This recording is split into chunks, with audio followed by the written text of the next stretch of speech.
Junior NTR గారిని ఇష్టపడతారు, అల్లు అర్జున్ గారిని ఇష్టపడతారు, ప్రభాస్ గారిని ఇష్టపడతారు. ఇంకా హీరోస్ పేర్లు అందరూ చెప్పు ఒకసారి మర్చిపోయి. ఘట్టంనేని మహేష్ గారిని ఇష్టపడతారు. మీరు అభిమానించే మెగాస్టార్ చిరంజీవి గారు లాంటి వారిని కానీ, బాహుబలి ప్రభాస్ గారిని కానీ, మహేష్ గారిని కానీ, మహేష్ గారిని ప్రిన్స్ మహేష్ అంటారు కదా, మహేష్ గారిని కానీ, ఇంకెవరు వెళ్ళినా కానీ మెగా అభిమానులు ఇలాంటి పదాలు మేము ఎందుకు మాట్లాడమంటే ఇక్కడ అందరి హీరోల అభిమానులు ఉన్నారు.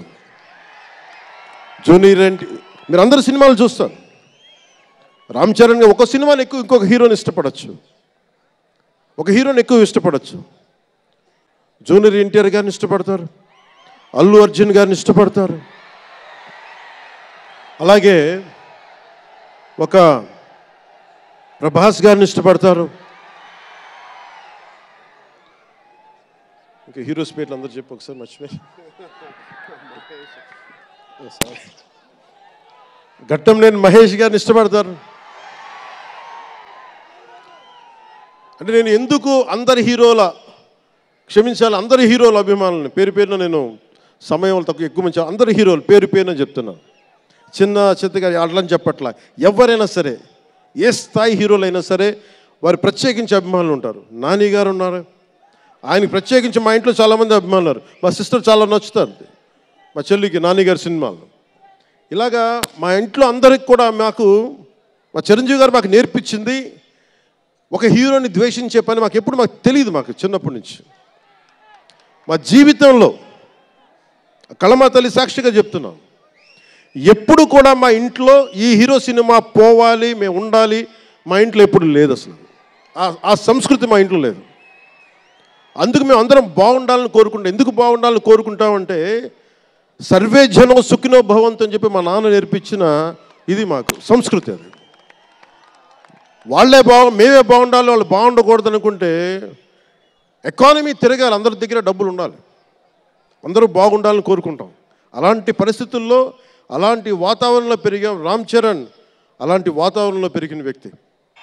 అలాగే చాలాసార్లు సినిమా టికెట్ల కోసం హీరోలకి పనేంటి, హీరోలు ఎందుకు రావాలి అది మాకు ఇష్టం లేదు.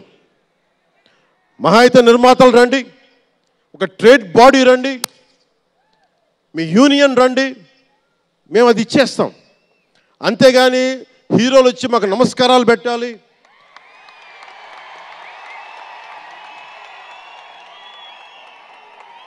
అంత ఒక లో లెవెల్ వ్యక్తులం కాదు మేము. దీన్ని ఎక్కడి నుంచి నేర్చుకున్నాం? స్వర్గీయ నటరత్న ఎన్టీ రామారావు గారి దగ్గర నుంచి నేర్చుకున్నాం.